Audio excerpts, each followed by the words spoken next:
হ্যাঁ, আমি আগে একটি ভিডিও দিয়েছিলাম যে আনসার ব্যাটালিয়নে ভর্তি হতে গেলে আপনার কি কি যোগ্যতা থাকতে হবে। আজকে আলোচনা করব ভর্তি হওয়ার পরে আপনাকে কি কি করতে হবে। তার আগে আমার এই চ্যানেলটি দয়া করে সাবস্ক্রাইব করে আমার পাশে থাকবেন। হ্যাঁ বন্ধুরা, আপনি তো নিশ্চয় আগের ভিডিওতে জেনেছেন যে কি কি যোগ্যতা থাকতে হবে।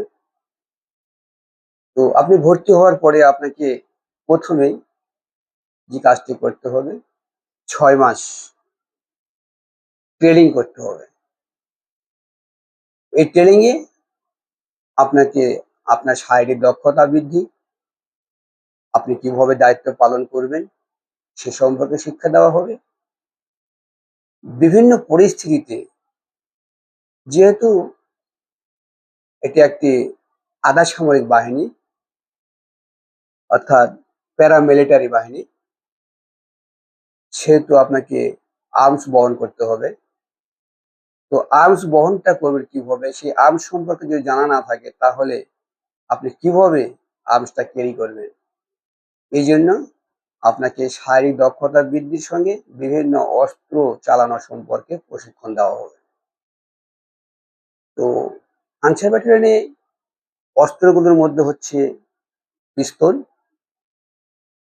Shotgun, 7.62 millimetre rifle, 7.62 millimetre SMG, 7.62 millimetre LMG, 82 millimetre এবং 62 মিলিমিটার মর্টার, এরপরে এইচএমজি।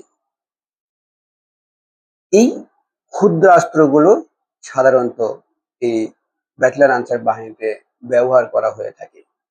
তো আপনাকে এই প্রত্যেকটা অস্ত্র সম্পর্কে প্রশিক্ষণ দেওয়া হবে এবং শুধু এই ট্রেনিং অবস্থায় যে আপনি এই অস্ত্র সম্পর্কে প্রশিক্ষণ গ্রহণ করবেন বা শেখানো হবে তা নয়।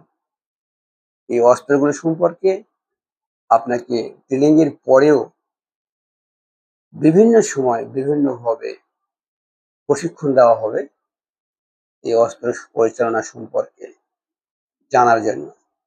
এছাড়া আপনি যখন কোনো হরতাল অবরোধ ডিউটিতে যাবেন বা আপনি যখন জেলা প্রশাসক বা নির্বাহী ম্যাজিস্ট্রেটের নেতৃত্বে আপনাকে যেতে হবে বিভিন্ন ভ্রাম্যমাণ আদালত পরিচালনা করার জন্য, সেখানে গিয়ে আপনি কি কাজ করতে পারবেন, কি কাজ করা যাবে, কি করা যাবে না সেই সম্পর্কেও আপনাকে ধারণা দেওয়া হবে বা শিক্ষা দেওয়া হবে। আপনাকে গণপ্রজাতন্ত্রী বাংলাদেশে সরকারের যে গভর্নমেন্টস রুলস আছে, গভর্নমেন্ট সার্ভিস রুলস আছে, সেই রুলস সম্পর্কে ধারণা দেওয়া হবে এবং সেই রুলস গুলো আপনাকে অবশ্যই মেনে চলতে হবে। যত যাক, আজকে এ পর্যন্ত। আরো একদিন আসবো, আবারও আসবো। আপনি এই অস্ত্র সম্পর্কে কিভাবে প্রশিক্ষণ করবেন এবং কোন ধরনের প্রশিক্ষণ দেওয়া হয় সে সম্পর্কেও আপনাকে বা আপনাদেরকে আমি আরো জানাবো।